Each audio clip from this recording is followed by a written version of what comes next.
Hey guys, what's up? I'm Erin and welcome back to the channel. We are in a special studio today with the money guys. Bo and Brian are here.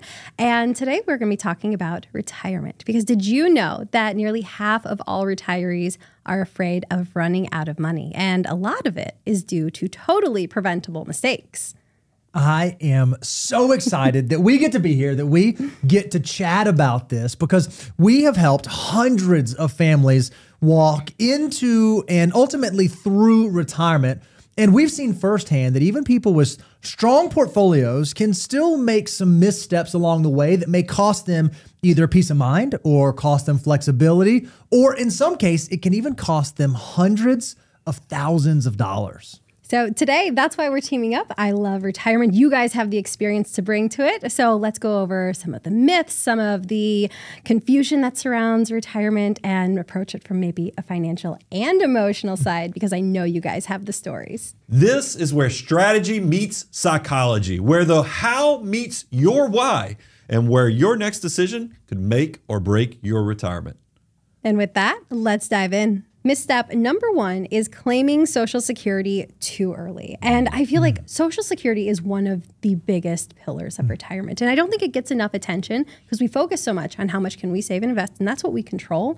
But for so many people, Social Security is a $2 million decision over the course of an entire retirement if you collect benefits for, say, 20 or 30 years. So I think timing your benefit is incredibly important. And we know if you claim early, you claim at 62, you receive a reduced benefit. It's not that it's bad to claim early, but you have to know why you're claiming. You claim at full retirement age, you get what's called full benefits. Or if you do delayed claiming, you could get a benefit that's up to 24% larger than your full retirement age. And like I said, it's not that there's a right time to claim. It's that you want to claim in a way that corresponds with your strategy. What do you guys think? Yeah, I mean, look, I'm kind of conflicted because I grew up in a household where I had two parents that made about the same amount of income. And then when my father got sick and passed away when he was 55, it was kind of a big pain point that the survivor benefit is only like $255. And since they made like the same amount of money, it's not like there was a great survivorship benefit on her taking his benefit over her own, my mom's benefit. So I understand why people might feel, because you've been saving and investing in this thing for decades, you hit 62 and you're like, let's get in there and get that and get my money out. But then I know a lot of people, but we've seen cases where people need to be cautious because, like, you remember Sweet Priscilla. Oh, yeah. My first admin, I'll say employee number one, because I think Priscilla might even came on before I got me. Bo. Yeah. And, but she had taken retirement early, Social Security, but then she started working beyond, that. And Social Security penalizes you if you take Social Security and then you make more than around $15,000 before you reach full retirement age. It's a real bummer to see that crush you. So that's one bad thing that happens. But I know we've seen other things happen too. Yeah, you mentioned that Social Security in and of itself can be like a $2 million decision for a lot of retirees. Well, what people don't realize is even just when you decide to choose, whether it be 62 or full retirement age, can have hundreds of thousands of dollars in difference in what your terminal portfolio value ultimately could be. And there are other implications like, am I going to work part-time and how does that affect? Am I going to have a spousal benefit down the line? What's my cost of living going to be based off when it starts kicking in? There are all these different factors that impact it. So the decision is huge. And if you've not actually put some thought into it, you could make a misstep that could cost you big in retirement. I always like to say, don't make your decision reactively, make it deliberately. That's right. Because it's not that there's a perfect age. It's just choose the one that works for you. And you touched on, combining this with your portfolio. It could inherently add some more aggressive withdrawals perhaps, or maybe it allows you to preserve more of your portfolio. How do you guys walk a client through that? Well, I mean, a lot of our base cases, we look at something like full retirement age because it takes away a lot of those things we were talking about with work and so forth. But I also remind clients is because I think people don't realize how valuable the tool Social Security can be from a longevity standpoint. Because once you reach full retirement age, it starts increasing the benefit by 8% per year. If you think about it, that's a guaranteed 8% increase. There's not many things that are guaranteeing 8%. So that's why if somebody already has resources and they're worried about the taxability at the beginning of their retirement, we kind of sometimes like the thought of extending out Social Security more from on the back end. It's great longevity protection because what happens, a lot of retirees are worried they're going to outlive what they've saved. Social Security is a great way to offset that by building up in the background and knowing that you are boosting what that guaranteed income is going to be all through the time you're on this planet. I kind of call it longevity insurance. And even if you have to draw from your portfolio aggressively earlier on because you're delaying taking this, the pressure it can take off your portfolio, especially if you're a high income earning household, a dual income earning household, you might not need anything from your portfolio if you both start taking Social Security at a delayed age. Sure. And I think a lot of people don't recognize how personalized a decision it is. You can have two people that are the exact same day, exact same age, retiring at the exact same time, but depending on the different way they built their assets, some person comes into retirement and all they have are pre-tax assets where every dollar they want to get into is going to cost them ordinary income tax. They may be a candidate for drawing Social Security early, but someone else who has a lot of after-tax assets and are able to pull off those, they may be able to defer that benefit. So even the decision on when it makes sense can depend on things even as nuanced as what's your account structure look like. Yeah. And don't sleep on the fact that sometimes both spouses have been working in their career.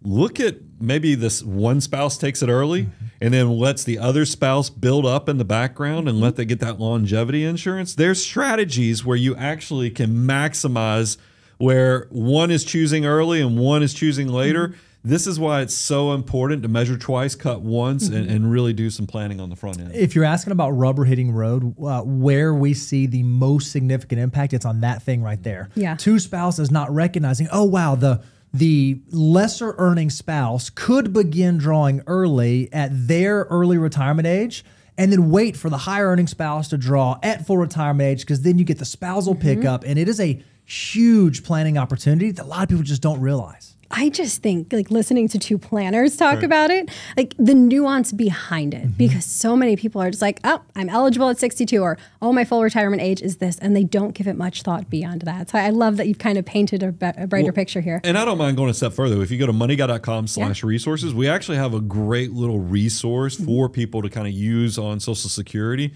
So that way you can make sure you're checking the box on a lot of these issues. And they are the king of resources. So please check it out. Misstep number 2 is spending too much or too little in retirement. And I think both of these can be just as bad. Spend too much, run out of money. That's a terrible outcome. Nobody wants to go back to work at the age of 80 or 90. Spend too little, you spent a life sacrificing and putting off vacations, putting off all of these things you wanted to do to hopefully one day be able to, and then you don't allow yourself to. Have you had clients who had this issue? How do you walk them through this?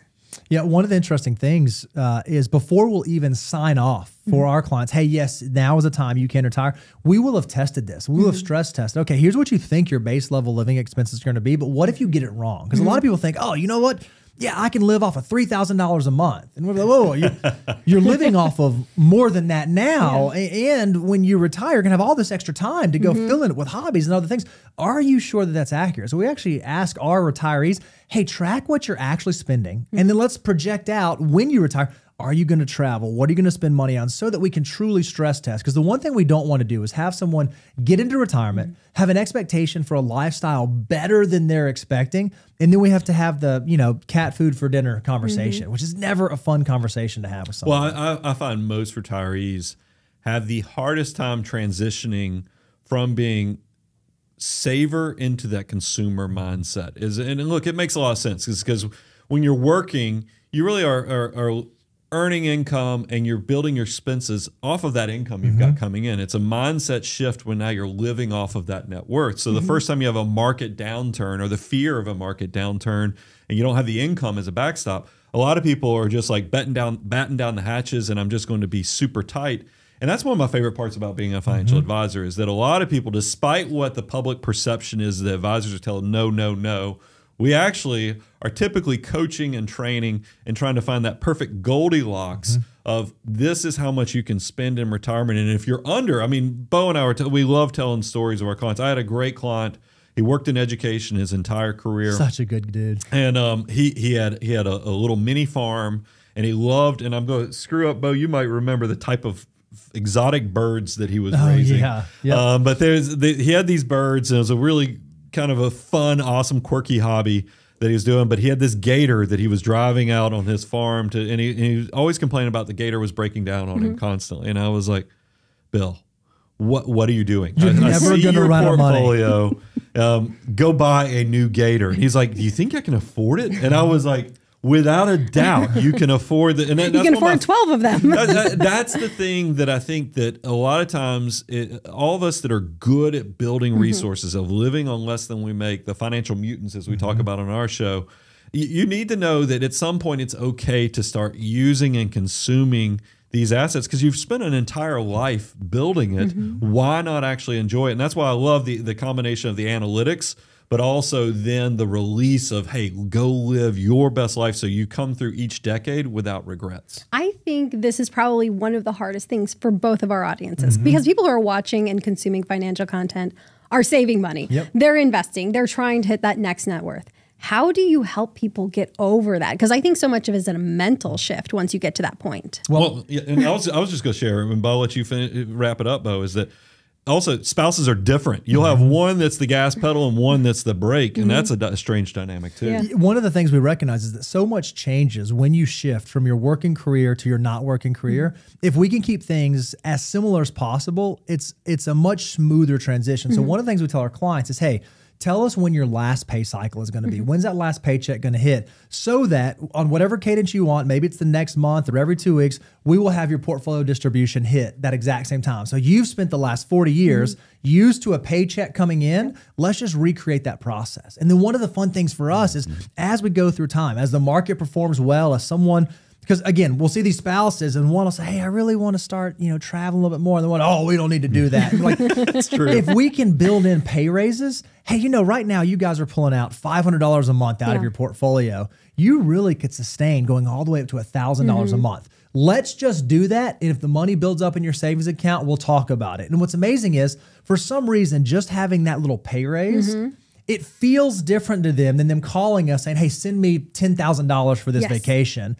It just feels like, oh, I'm spending less than I have coming in. I'm living at my means.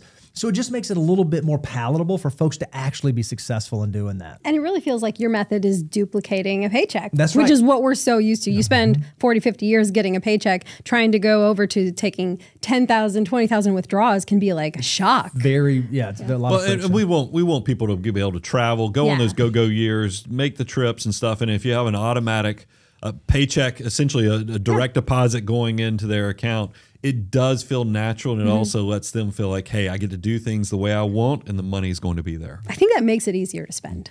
That's perfect. Misstep number 3, poor tax planning and withdraw strategy. One of the most common things I say is your wealth accumulation stage is the easiest. You're kind of figuring out, okay, can I invest $50 a month or more? Can I hit a next savings target? And you're just trying to get it invested. And maybe you're focusing on putting it in traditional or Roth, or maybe you don't know where you're putting it. You're just getting it in the market and that's it. But once you get to retirement, or once you get close to retirement, you have to have a plan on how this comes out and where it's going to come from, because otherwise you could be hit with some major tax bills, or you could have penalties. What do you guys do with clients in that? When do you see that clients start to pay attention to not only just building up their assets, but where they are and how they're going to pull from them? Well, we always love the idea of beginning with the end in mind. So one of the things we'll even talk to our clients in the accumulation phase about is, hey, okay, when do you think you will go and retire? Okay, I really want to retire at 50. Well, immediately in our mind, we think, okay, if you want to retire at 50, we're not going to have access to 401ks and IRAs and all the 59.5 type assets. We better start thinking about, even in terms of how we accumulate, building up an after-tax account or some sort of bridge to do that. Or, hey, I'm going to have a pension that's going to start at this time, because it's a little bit unfair. We go through our entire working career and we are familiar with all this stuff at work, and then we retire. Life is supposed to get easy, and then we start hearing things like, okay, Medicare and IRMA surcharge and Social Security taxability and required minimum distribution. There's all these other tripwires that if you've not at least given it some thought before you get to retirement, you probably haven't set yourself up to be as optimally structured as you could be. This is kind of our bread and butter in a lot of ways. I mean, Bo's a CFA, I'm a CPA, and we're both CFPs as well. And one of the things, if somebody comes to us before retirement, of course, we're working on the accumulation side. But then when they come to us, and I always think about the fire/fine type prospects that come in our doors, I'm immediately trying to figure out, is there some Roth conversion strategy? Is there a way that we can minimize what they're paying in taxes but have maximum access for them to live their life, but then convert as much of that tax deferred money into tax free while they're hopefully in a low tax bracket. That's so fun for us. But then if somebody comes to us with just that traditional retirement age, then we're doing exactly what Bo was talking about, because a lot of people don't realize your Social Security you can manage the taxability of that. There's also Medicare surcharges. A lot of people have no idea that the amount of premium they pay on Medicare is completely driven by what their income tax situation is. So we try to help them navigate that. And then, of course, required minimum distributions. All these things are kind of all interconnected. This is what we often share. Everybody thinks, hey, I'll just do these things and I'll be set in retirement. I'm like, complexity will find you. You can try to structure your life to be as simple as possible, but success is naturally going to create this complexity. And that's where I love that we kind of get to build that bridge and step in and help people live their best life. So hopefully they're still enjoying retirement and letting us do kind of that heavy lift so they don't have to get stressed out about it. And I think people underestimate how difficult it can be to optimize your withdrawal. Because again, that what you were doing during your working years was just so simple. You're just like, a piece of this paycheck goes right there and you're done. Whereas when you have to pull, there's just more to it. And I think a lot of people, like you save up these Roth accounts and everybody loves their Roth accounts. And you think, oh, I'll just retire. I'll start pulling. I think you're going to be surprised to find out when you actually get to retirement, the last account you really want to pull out of is your Roth account. That's right. So it's kind of fun to work through the strategy to help clients figure out when is it okay, when is it not okay to structure those different account withdrawal rates. In the accumulation phase, it's pretty easy. We have the financial order of operations, which is 9 steps about what to do with your next dollar. People ask us all the time, hey guys, when are you going to do like the retirement order of operations? When are you going to tell me how do I distribute? The problem is it is so nuanced and it is so personalized, and no two retirement situations look exactly the same. I'm not going to say it's harder than the accumulation phase, but there's a lot that goes into it. Now, touching on that, we're going to try and jump from there. I don't know if we can, but if someone was to come to you, say they're approaching retirement, in an ideal portfolio, let's say we have a mid-income earner, we'll say $75,000 a year as a household income. What should it look like in terms of what's in their taxable, what's in their pre-tax, and what's in their tax-free bucket? Like, how would you want this distributed? Well, I think one of the things that we have to do is you kind of got to dance with the one that brung you, right? So as you're coming, if you have access to a 401k, you're going to obviously build 401k assets. If you're at an income level, you can do Roth, you're going to build Roth assets. And if you have the cash flow where you can do after tax, you're going to do after tax assets. But some people don't have all of that availability. So what often drives our accumulation phase is just simply what we have at our disposal. Some people have access to 401ks and 403bs, and some people have 401ks and 457s, and some people might just have a simple IRA. So it depends on what account structures you have available. So you do the best you can. That's why we have the financial order of operations. What we found though is when someone gets probably 5 to 7 years out, that's when we want to start really getting granular. What does your retirement look like? And based on the buckets you've accumulated thus far, are you set up to be able to do that in the most efficient and optimal manner possible? Because some people will need a really, really big after-tax account for whatever reasons. Some people will say, hey, I don't really need that because I'm going to be okay at my lifestyle just pulling out of my 401k. So if I have my 401k and I have my emergency reserves and I have a small Roth, I'm going to be fine. It's very much dependent on that unique individual circumstances. If I was somebody in your audience and I'm planning for retirement or trying to prepare, how do I structure this? I would give some broad strokes here of like, if you think you're going to retire much earlier or your goal is to retire much earlier, there probably is some focus you need to put on having after-tax assets because, your traditional retirement accounts, like a 401k, if you retire at the company, it's likely around 55, but IRAs, and so, they're going to be around 59 and a half. And if you think you're coming out anywhere before that, you better have access to the 457s or an after-tax account, any of those accounts that will let you have earlier access. That's super important. If you're somebody who's that's why I get so nervous about being prescriptive, is because so much of the journey in the growth phase and the accumulation phase is you just trying to maximize what is brought your way. And that's why I take people as they come. I take the pressure off and I say, don't worry, we're going to maximize this no matter where you are in the journey to try to use our tax nerdiness so you live your best life with it. So I wouldn't so much worry, because a lot of times what happens, especially when you go through like the financial order of operations, we're also focused in the beginning on maximizing the tax opportunities. So you'll have Roth assets, and then you love the fact once you start making good money that you can lower, especially if you're in a high tax state, that you can fund those 401ks, the 403bs, and really load them up. But then you get to retirement, you go, oh my gosh, is that going to be okay? And that's where, don't worry, we're going to do Roth conversions. We're going to do other things that kind of spread out or kind of streamline your landing so you can live your best retirement life. We lower those lifetime taxes. Yeah. That's what we were talking about. And I think people get so caught up in it. We get this question all the time. Hey, what if I just want 100% Roth? What if I just want to get all, and that sounds awesome. If you get all the way to retirement and every one of your assets is Roth, tax-free, that's awesome. But the question I would ask you is, at what cost did you get there? Because if you're someone who is in a high tax state and you add up your marginal federal rate and your marginal state rate, it's above 30%, and you were doing Roth 401k contributions, yeah, you built those. But if your lifestyle in retirement is in a place where you're below 30%, you paid tax at a much higher tax bracket than you had to. And so perhaps you didn't accumulate quite as efficiently as you could have. Well, tax arbitrage. I love it. I love the Roth just as much as anyone. I mean, it's one of the best, but I really do love all buckets. I like having a little bit of traditional. I like having a brokerage because I feel like I can manipulate my income in certain years that way. So I try to use them all. I love that.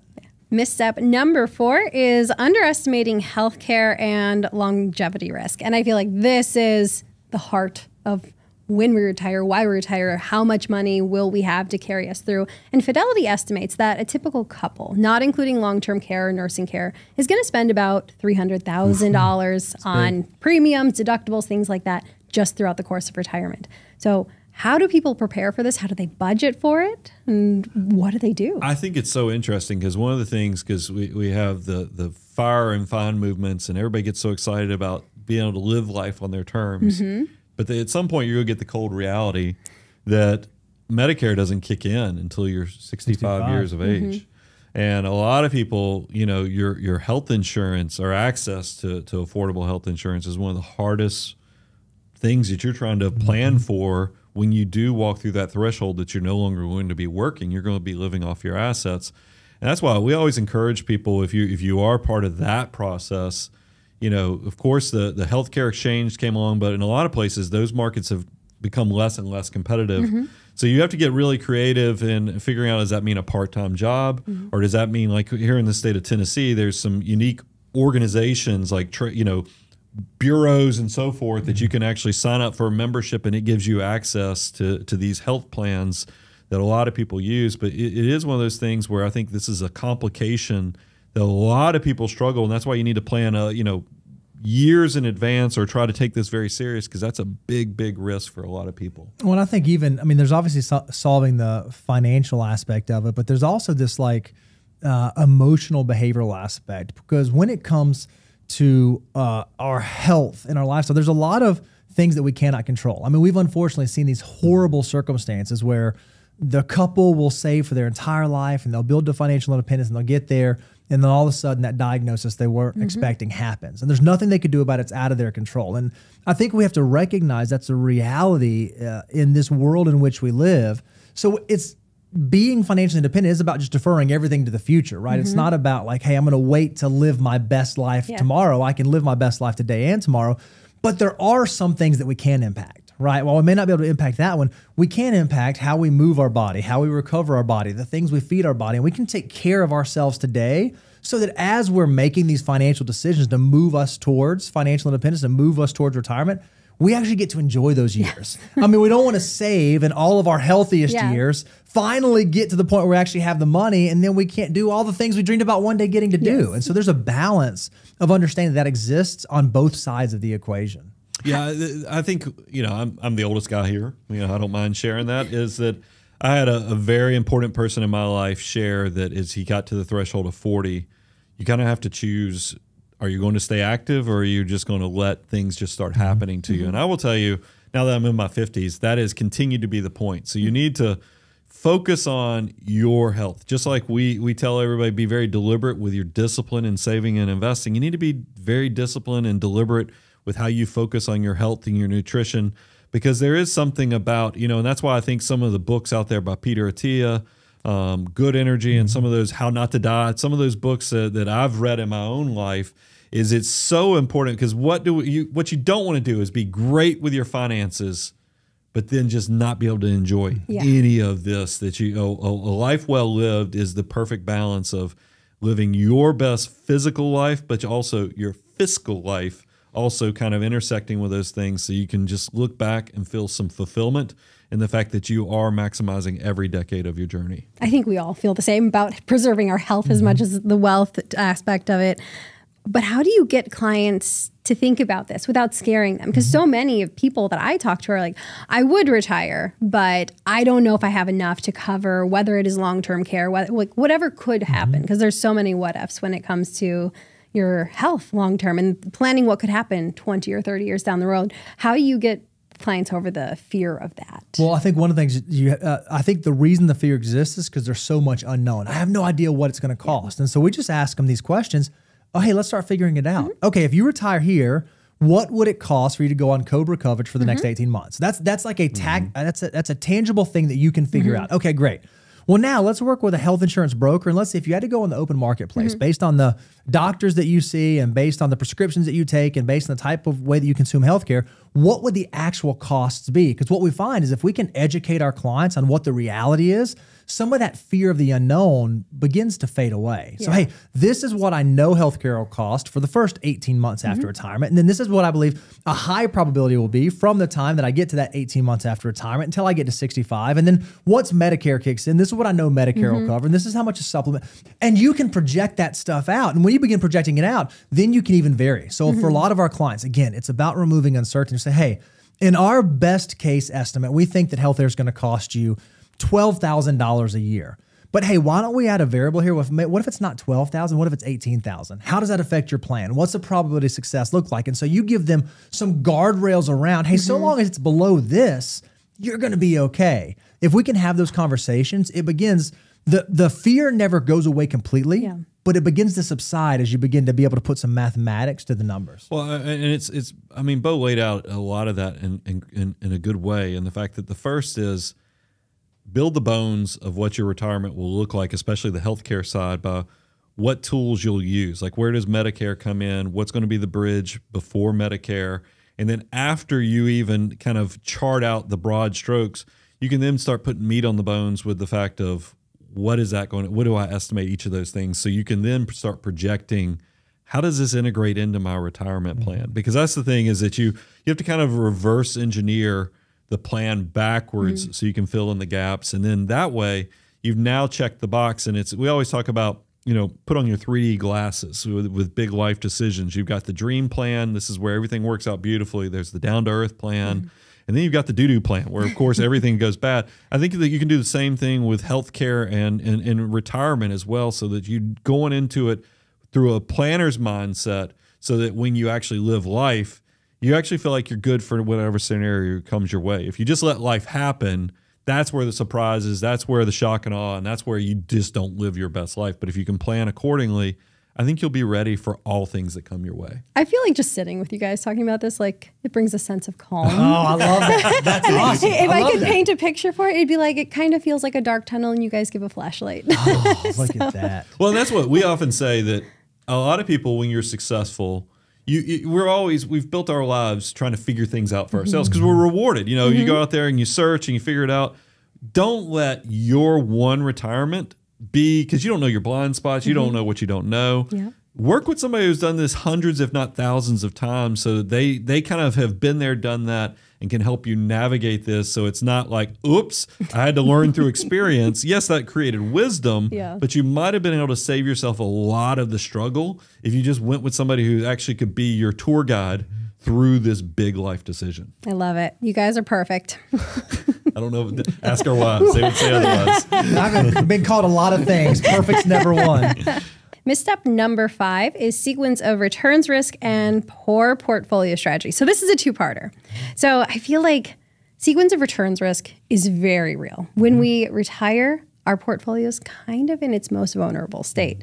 And if you are very lucky and you retire into a bull market, you're like, oh, I won. I'm never going to run out of money. Like, I don't know why people are stressing about retirement. But if you retire into a down market, that panic, that fear is very real. Like, how do I take my first draw from here and then make it last for the next 20, 30 years. And I don't like the idea of people saying, I want to retire at 60, but then when they turn 60, it ends up being a down year. And they're like, well, I guess I can't retire now. Your entire plan should not revolve around what the market does. Yeah, in 1 year. So how do you plan for this? How do you build a portfolio that works around this? Bo and I have talked about this a lot, and I'd love for Bo to kind of share the two things that came to my mind immediately was how that cash reserves changes when you transition. And the second thing is just understanding that you have to stress test. Yeah, I think, we tell people in the accumulation phase, we want you to have somewhere between 3 to 6 months of living expenses readily available in cash. But as you get into retirement and cross that threshold, we want to see that expand. We want that to be maybe 12, maybe even 18 months of living expenses, so that if you are in the unfortunate circumstance where you do have a poor sequence of returns, meaning you retire and the market tanks, rather than having to pull in the portfolio, you have your cash there that can at least carry you for 18 months. You're giving the market time to recover. So that's the first thing, is just setting up the foundation so that if you get a bad outcome, you're okay. So that's number one.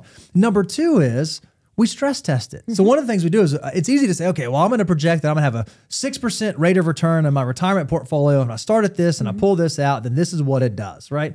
But the market doesn't deliver these nice and even, neat little 6% chunks. So our lives would be easier. It would be much easier. It'd be Holy so much cow. easier.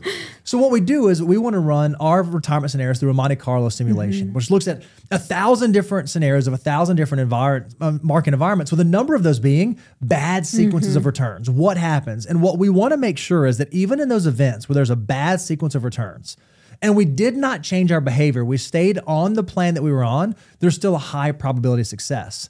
And if there's not, then we need to have a conversation with the client and, hey, just so you know, you can retire. Your retirement looks solid. However, if we do see a bad sequence, this is what the lifestyle might need to look like. If we see an average sequence, this is what it looks like. And if we see a positive sequence, this is where we are. And we're going to monitor this and assess this to see where we are. Well, again, if you can have a lot of data and a lot of information going into it, then it won't catch you off guard. You'll just know, okay, there were 3 doors I could have walked through retirement. I happen to walk through this door, so this is what that means for me. And I feel like you're kind of saying it in the sense of it's not just one number you're aiming for, like the best case scenario. Like you have a number that is going to carry you through no matter what your lifestyle. That's right. That's exactly right. I'm going to give you some engagement trap here, is because I know a lot of your audience, if it's like our audience, are do-it-yourselfers and they're VU for life. Yeah. Because we all love the S&P 500. We're rocking and rolling. We go, what could go wrong? We see the annualized performance is over 10%. We want to get as much of that as possible. But this is where diversification of your portfolio does come into play, is because I will just go ahead and tell you, you're going to be very appreciative if you have a diversified portfolio that actually matches your goals as you enter retirement, so that way, Bo's already talked about, we're going to beef up your cash reserves. But if you have the right diversified portfolio, even if we had the worst case scenario, more than likely you're going to have 5, 6, maybe even 7 years of your life covered, because those conservative holdings are actually going to carry a lot of the weight. So you're not selling at the world's worst time. I know it's unsexy when we're in bull markets. And you're like, yeah, but if I do a diversified portfolio, I might only get 2/3 to 3/4 of the upside, whereas I'm used to getting 100% of it. But I promise you, it's not just what you make, it's what you get to keep. And once you start living off these assets in retirement, it just hits different. I'm just going to go ahead and tell you, when you don't have income as your backstop and you watch that portfolio go down 20, 25%, maybe even 30%. I mean, look, we're in a year where at one point in this year, we were down between 16 to 20%, and now we've made it back. So everybody's like, oh, good time, rock and roll.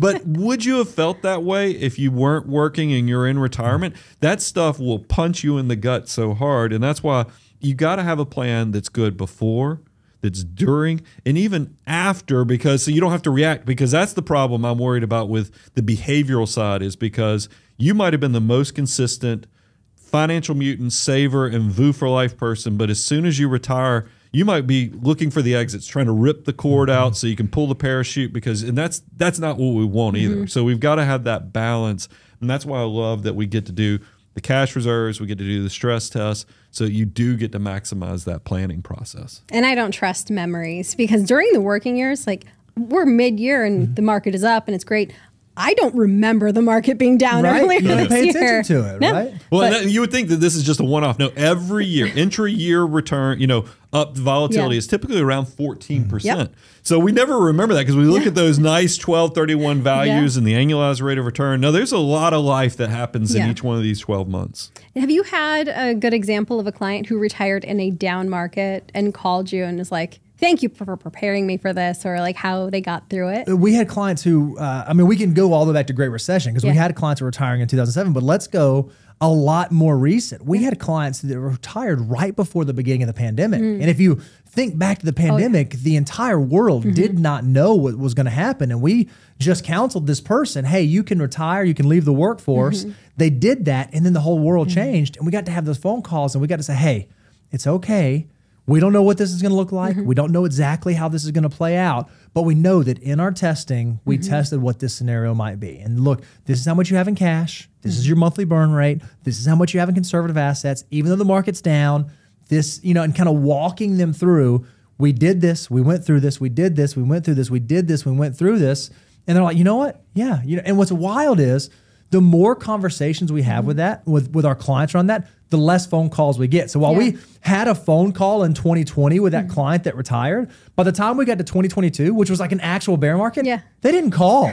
We actually get the phone call, hey guys, my cash has kind of been building up. What if I sent some money back to you guys to invest? Right, like you hear that kind of stuff. That's because someone's learning, okay, this is how it's supposed to work. This is a piece of it. We have, and he's a dear friend of the firm, election happened. This is the first time the election happened, and he wanted to sell it all. We had a client that wanted to sell it all because of the election results. We convinced them, no, let's sell. Just because you want to sell something, we worked out a compromise where they didn't sell it all. And then they were surprised when the market didn't just go catastrophic from this certain person getting elected. Fast forward. Next time election happens, there was some uneasiness, but I think they had learned, and we said, see, this is why we don't just react to what the news cycle is. We don't pay attention.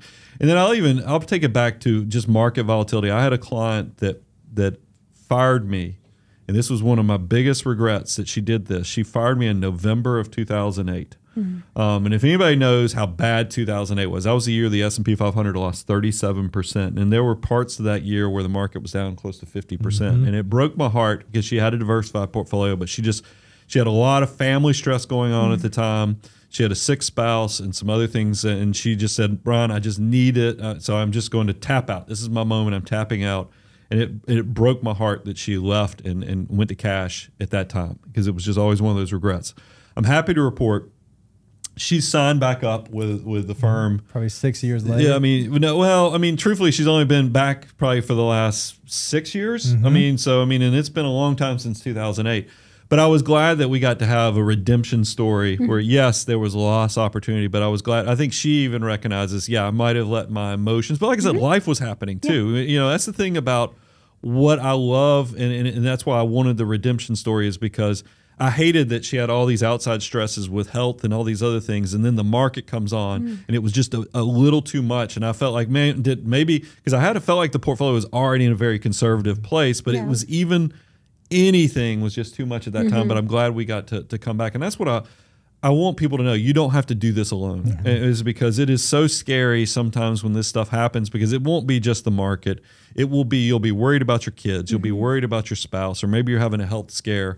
We try to help you navigate that so you don't have to feel like all the weight of the world is just on your shoulders all at once. I just feel like the overarching message of this is to not be reactive. It's to have a plan. Well, and Erin, this is the part that cracks me, because by the way, it's happened twice this week, is people are like, if you guys recommend index funds, what do financial planners do? And we're like, oh my gosh, you do not know what real financial planners do. And that's why how you spot a fake financial planner. Right. And that's why we love doing our content. We love doing the Making a Millionaire series, because we really do try to open up the curtain so people can see, no, this is where the nerdiness is where the intersection of your life, the numbers, and also balancing so that you don't have regrets. Absolutely. I think if that's spotting the fake financial advisors is the one. You're like, call up Vanguard, there's your index fund, I'll take my 1%. Right. And like, it's not really what they do. It's not the way it's supposed to work. Well, I want to say Thank you, thank you, thank you so much for being here. This has been an absolute honor. Thank you for letting me come. Thank you for sharing your thoughts, your wisdom, your experience. Like, I think it'll be an invaluable message. Well, it was great for us. I mean, because that's what this whole thing has been fun for me, is because, like I'd already shared with you, you were showing up on my feed, and so I'd watched some of your content. And then we did a react with one of your videos in there, and then to have you comment and be so excited about it. And we were like, oh my gosh, this is so it seemed like it was almost inevitable that there was going to be something like this. So thank you for making the financial world a little bit better. We're going to continue doing that as well. This is such a fun thing. Well, thank you for being here. You rock. This has been awesome. Thanks. Bye, guys.